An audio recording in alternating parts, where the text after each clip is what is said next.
యేసయ్యకి మహిమ కలుగునుగాక. మీ అందరికీ వందనములండి. ఈరోజు దేవుని వాగ్దానము 2 కొరింథీ 6వ అధ్యాయము 16వ వచనం అండి. మనము జీవము గల దేవుని ఆలయమై ఉన్నాము. చూడండి, మనం ఏమై ఉన్నాము? జీవము గల దేవుని ఆలయమై ఉన్నాము. దేనికంటే ఆయన మనల్ని అంతగా ప్రేమించిన దేవుడండి.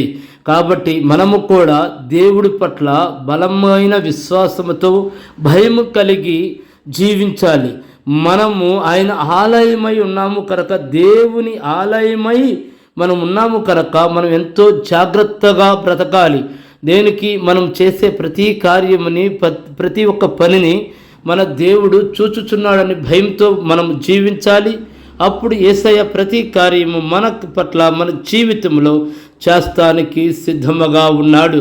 కాబట్టి ప్రతి ఒక్కరు కూడా బలమైన విశ్వాసంతో ప్రార్థన చేసి యేసయ్యని అడగమని వేడుకొనుచున్నాను. యేసయ్యకి మహిమ కలుగునుగాక.